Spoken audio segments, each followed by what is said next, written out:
The film opens with Mr. Snow in a private meeting with a man named Mr. Straker, who has tasked him with retrieving an essential item. Mr. Straker instructed Snow to take his truck to the wharf at 6 p.m. to pick up a large crate. He stressed the significance of the crate and directed Snow to deliver it to the Marston house, which is now his residence, and hands him the paperwork for the same. Moments later, Mr. Snow and his friend Hank arrived at the house to complete the crate delivery. They worked together to lift the crate and carry it into the cellar, following Mr. Straker's instructions. However, once inside, the cellar was pitch black, and the crate was extremely heavy. Hank accidentally tripped over a piece of wood, causing him to drop the crate and break it open. Snow immediately turned on the lights, revealing that the crate was filled with dirt. They were taken aback by this revelation but chose to disregard it and proceeded to move the crate. After finally dropping it off, they were about to exit when Snow began hearing a voice calling him to come closer. However, they left. Meanwhile, Ben Mears is observing the Marston house. Suddenly, a police officer startled him and questioned what he was doing there. Ben explained that he used to live in the area and wasn't there to cause trouble, after which the officer left. Shortly after, Ben went to a real estate company to find a place to rent. He met Susan there, who happened to be reading his book and took a liking to him. He asked her about the Marston house, as he had noticed activity there while sightseeing. She told him that a European man had recently purchased the house. His shop was across the street. Later that same day, Ben was introduced to his new home by an elderly woman. She explained everything he needed to know about the place. The scene then shifted to Ralph, Danny, and Mark attempting a magic trick. However, Richie Botten, a known bully, approached them. Richie hit Mark hard in the face, causing him to fall, but Mark refused to back down. He pinned Richie to the ground and wouldn't let go until Mr. Burke intervened and separated them. After a few words of advice, the children went their separate ways, but Mr. Straker was watching them closely from his shop. Meanwhile, Ben was in the library, researching homicides that had occurred in Salem's lot. Susan then entered the library with her mother, who was nagging her about marrying the man she had found for her. As Susan looked around, she noticed that Ben was also there. Susan and her mother learned more about Ben from the receptionist, who remembered him from 20 years ago at Hollowell Road. She recalled a tragic crash that claimed the lives of both his parents. Susan subtly invited Ben to meet her at the drive-in later that evening as a date. The children then arrived at Mark's home, which was filled with creepy items like a vampire statue and other stuff. Ralph suggested they head home as it was getting late and dark. Mark smiled and gave him Houdini to blow on when scared. To help regulate his breathing, Ralph gives it a shot and blows on it. Later that night, Ben arrived at the drive-in, where he met Susan. Meanwhile, Danny and Ralph were on their way home when Mr. Straker approached them in his car. He greeted them and further offered them a ride, but they declined his request and took a route through the forest to evade him. Mr. Straker looked at them as they walked away. Susan was sitting with Mark on an anchor watching all the cars from above. He then asked her about her story, which she told him. It was a sad one and he sympathized with her. She then asked him why he came back to Salem's lot for his research. Danny and Ralph were still on their way home, but then they heard a sound from the back, but they ignored it and kept on moving. All of a sudden, Mr. Straker from earlier kidnapped Ralph and put him in the trunk of his car. He dragged him into the Marston house so he could sacrifice him to his master Barlow, the Lord of Flies.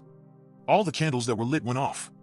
Then Master Barlow came outside to receive his sacrifice, thereby devouring Ralph in cold blood. 1 week later, the search party that went looking for Ralph came back, but still no information about his whereabouts. Ben brought Susan home after the search, and her mom was watching from upstairs. Danny was in his room, blaming himself for Ralph, who went missing. Then he started hearing someone playing the Houdini that Mark gave to Ralph. Danny looked through his window to see if it was Ralph, but everywhere was covered in fog, so he went outside to have a closer view. Danny tried to trace where the sound was coming from. Then he saw the Houdini on the floor, but something was also creeping at his back. He turned around and walked in that direction, but then something grabbed him from above. The next day, Danny was taken to the hospital by his mom, and they diagnosed him with pernicious anemia, a condition where your body can't make blood fast enough.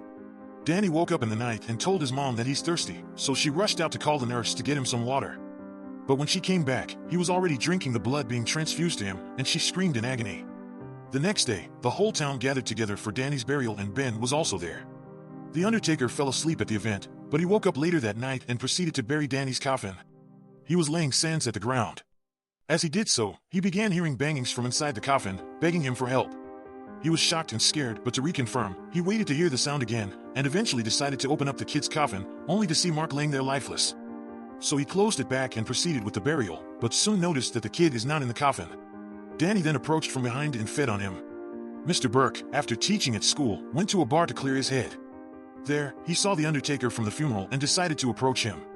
Burke noticed he didn't look well, so he asked what the problem was. The undertaker explained that he hadn't been feeling well and was afraid to go home. Burke then invited him to stay the night with him. Burke noticed bite marks on his neck and asked how he got them, but upon seeing the blood, something was triggered in him. Mr. Burke was taking his pipe downstairs. Then, he heard a knock at his front door.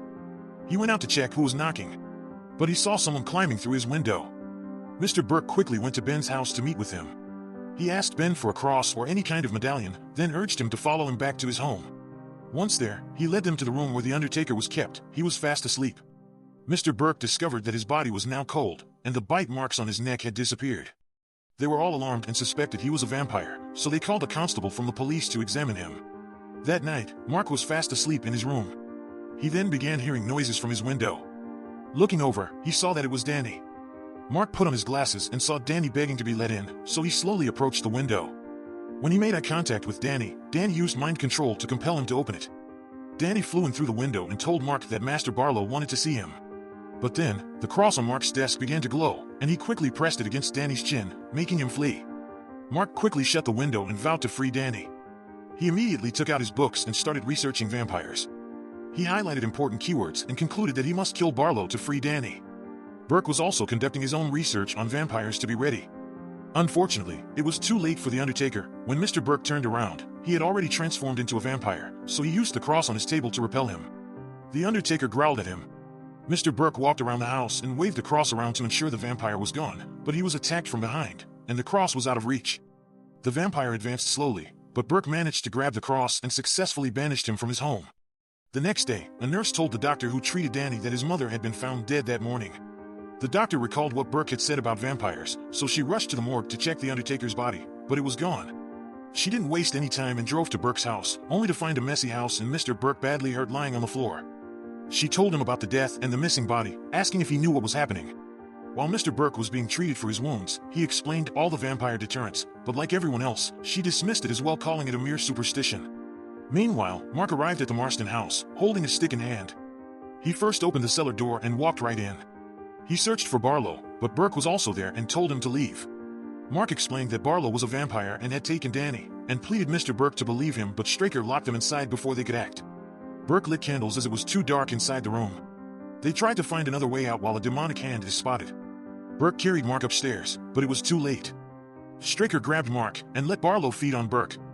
That night, all three, Ben, Susan, and the doctor were at the morgue, watching Mark's mother's body for signs of movement. Suddenly, her body started to move, and they were all terrified. She raised her hand.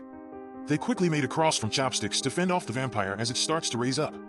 They began praying, making the cross glow, but unfortunately it broke, which allowed the vampire to attack the doctor. Ben tried pulling her away, but the vampire bit her. Susan places the reassembled cross on the vampire's back, forcing it to flee. The doctor is in a daze, so Ben and Susan decide to put some antiseptic on the bite and give her a rabies shot to stop the infection. Ben is concerned and worried. They decided to visit the church the next day to obtain holy items. Meanwhile, Mark was hung upside down at the Marston house, and after struggling, he finally fell down. Straker entered the living room.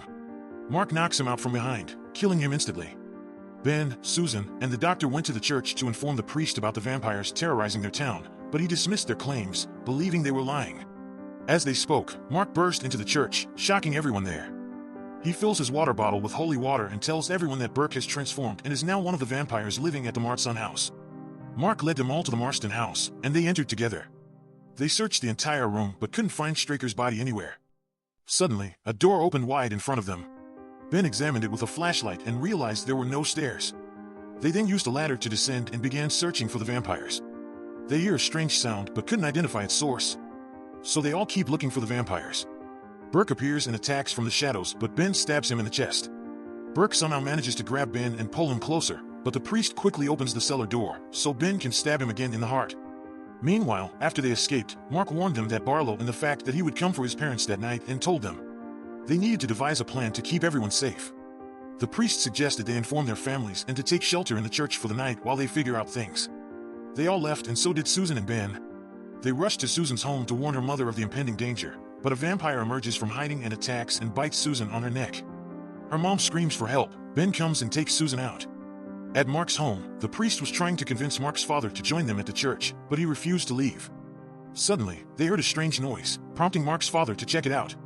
The priest's cross began to glow, and Barlow, the vampire, appeared from behind, biting Mark's mother. The priest attempted to repel Barlow with his cross, but it failed, and Mark's father burst in, bleeding. Barlow eyes the priest, while Mark runs outside, but the priest's cross starts to fade due to his lack of faith and belief in his God, which gives Barlow the chance to attack and kill him. Mark runs into the woods and climbs his tree house, only to learn that he is surrounded by vampires. He locks all the windows and sits there, terrified and alone, hoping for a miracle to happen. Ben drives Susan to the church and takes her to the doctor for a rabies shot, but it was too late. She had already begun to transform. Ben asks the terrified doctor to help, but it's too late. Susan runs out of the church. Ben tries following her, but she is gone. He finds himself surrounded from all sides by hungry vampires, so he runs back to the church where the doctor is, and they lock the doors behind them. The doctor checks Ben's wounds, but suddenly they hear a loud noise and the vampires throw the sheriff's body. The next day, Ben and the doctor arrived at Mark's house and found a note that Mark had left. It said he was going to kill Barlow. Mark sneaks into Straker's shop with a stick in hand and gets attacked by Straker, eventually killing his vampire friend with that same stick. Ben and the doctor tracked Mark to Straker's shop and tried to leave with him, but Mark insisted they fight because Barlow had killed his parents. The three of them go to the drive-in because they felt that that's where all the vampires took shelter. They all look around while Ben opens one of the trunks and finds Susan inside. Then, the doctor takes the stake from Mark to kill Susan. That's when Susan's mom shoots the doctor and kills her and continues shooting, till Ben and Mark flee away from there. The sun sets, and vampires begin emerging from their trunks. The vampires surround Ben and attack him and drag him by his legs as he struggles to get away while almost getting bit, but Mark cleverly knocks over the board blocking sunlight, killing all vampires within its reach. Susan's mother kept shooting at them, so Mark uses the car to run her over and eventually killing her.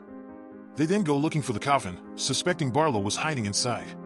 Ben drags the coffin from the truck but couldn't open it as it was too heavy. The sun was setting and the night was coming quickly. They were clearly running out of time. Something happens and the stick that Ben was using to open the coffin gets sucked in, followed by an explosion that threw them into a barn where they are attacked by Susan. Ben fights back and tells Mark to go out. Mark sees Barlow standing on the roof. Although terrified, he runs away from there looking for a safe place to hide. Meanwhile, Ben knocks down Susan and stakes her with a chair, eventually killing her. Mark is hiding inside a garage. Barlow breaks through the ceiling trying to get hold of Mark, and after a little effort he succeeds and pulls Mark up while opening his mouth to eat a terrified kid who is screaming in fear. Just then Ben appears and drills a stick through the back of Barlow's head and then through his heart to finally kill him. Mark crawls his way out of the garage, and they both drive away. And this is where the movie ends. That's the end of the video. If you enjoyed watching it, please consider dropping a like, leaving a comment, and subscribing to the channel as it keeps us motivated to bring you more videos like this. Also, don't forget to click the bell icon to be notified about our next video. Thanks for watching.